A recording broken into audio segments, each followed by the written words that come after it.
जिनका नाम है त्रिशंकु।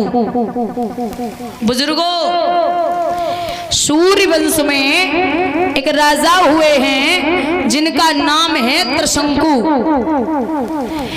एक दिन ये राजा त्रिशंकु शिकार खेलने के लिए गए तो इन्होंने क्या देखा कि एक गाय और एक किसान के अनाज को खा रही है। किसान सो रहा है। राजा त्रिशंकु ने किसान को उठायो और जवाब दो, तू तो सो रहा है, तेरा अनाज गाय खा रही है। किसान गुस्से में उठा और उसने मैया गाय की पीठ में लाठी मार दी। जो लाठी लगी, गाय बेहोश होके जमीन पे गिर पड़ी और उसने राजा त्रिशंकु से कहा कि मैंने तेरा कुछ नहीं बिगाड़ा था, तूने मुझे पिटवा दिया। जा, मैं तुझे श्राप देती हूँ कि तू घर पे जाते ही जाते गधा हो जाएगा।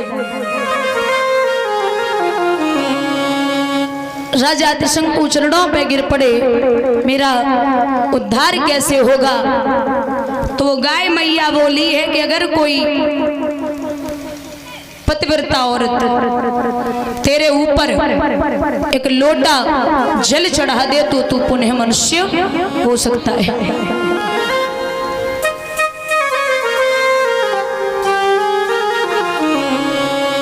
घर पे पहुंची, रानी को ये बात बता ही पाई थी।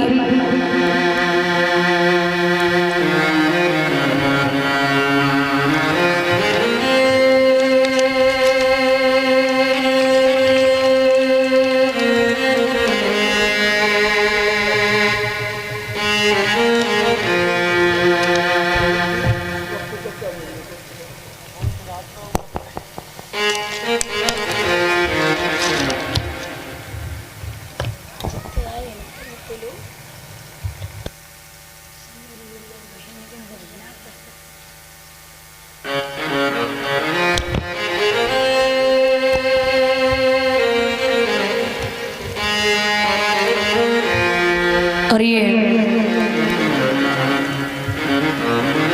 दादाजी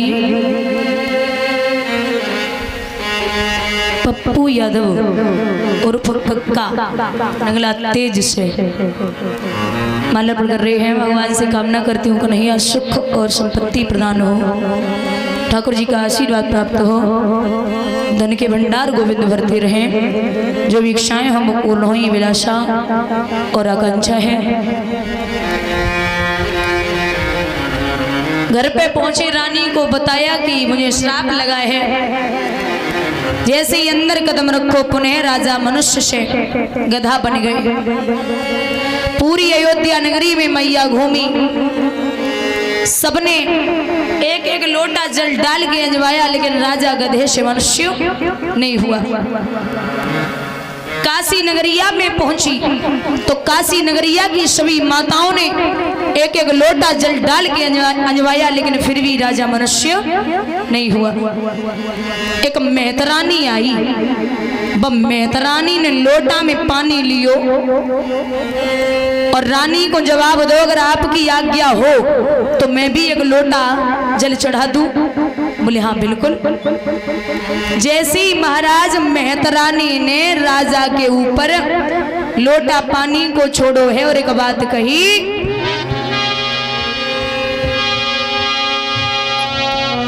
मनसा वाचा कर्मणा,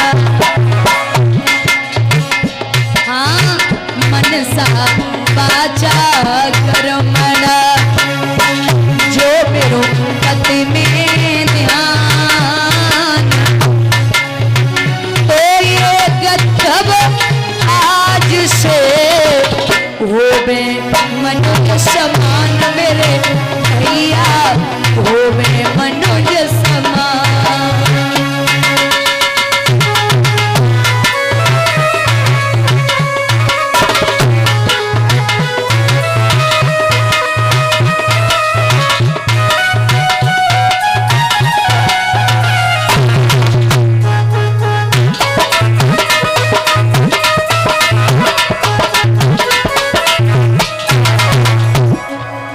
मनसा वाचा कर्मणा जो मेरो पति में ध्यान, तो ये गद्धव आज से होवे मनुज समान। जो महाराज मेहतरानी ने राजा पे लोटा छोड़ो, उसी समय राजा गधे से तुरंत मनुष्य हो गए। अब तो चरणों पे गिर पड़ी रानी, बहना तू जो मांगना चाहे हमसे मांग सकती है, क्या चाहिए? मेहतरानी बोली मेरे पास सब कुछ है, लेकिन जो तुम्हारे यहाँ जो तुम्हारे पुत्र होंगे,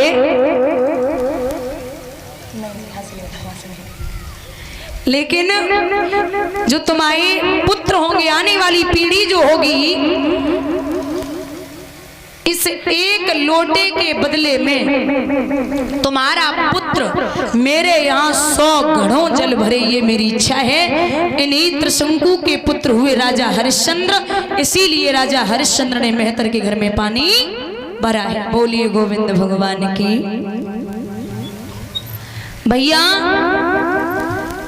ये राजा हरिश्चंद्र पहले से सत्यवादी और दानवीर नहीं थे,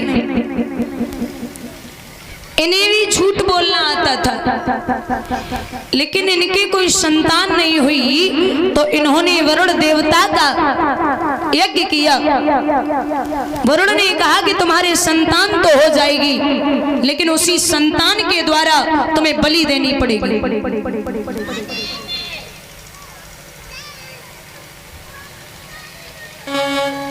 हरिश्चंद्र बोले पुत्र पैदा हो जाए मैं बलि दे दूंगा।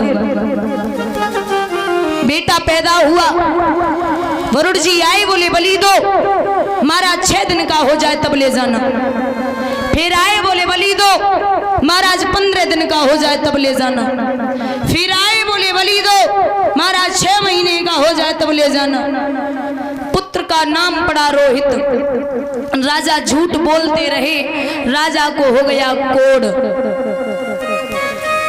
तो रोहित जरा सा समझदार हुआ, उसने अजीकृत के मझले पुत्र सुनाशीफ को मोल ले लिया और बलि दे दी। राजा का कोढ़ ठीक हो गया।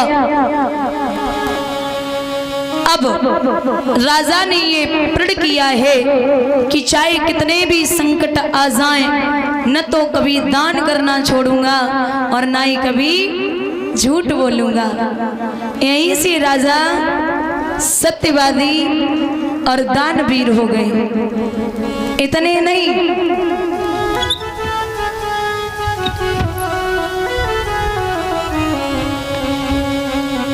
इतने हुए हैं, इनके यश कीर्ति की ध्वजा स्वर्ग तक फहराने लगी।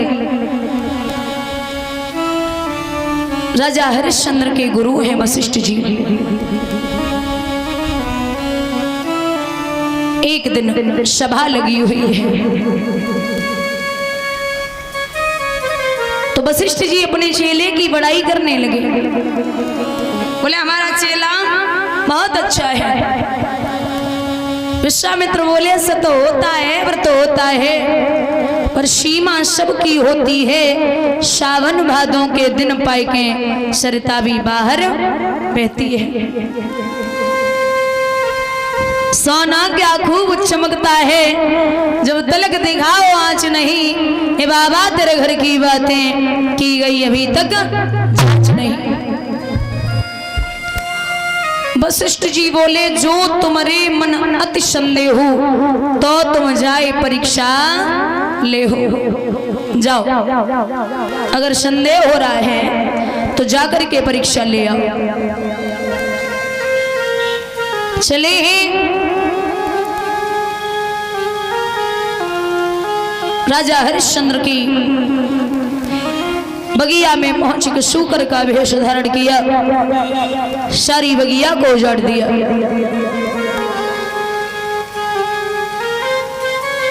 माली आए तो मालियों को घायल कर दिया। मालियों ने राजा हरिश्चंद्र को खबर दी, महाराज एक शूकर आया है, सारी बगिया को उजाड़ दिया। कहने लगे हैं राजा हरिश्चंद्र कि एक बात सुनिए, अभी शाम का समय है,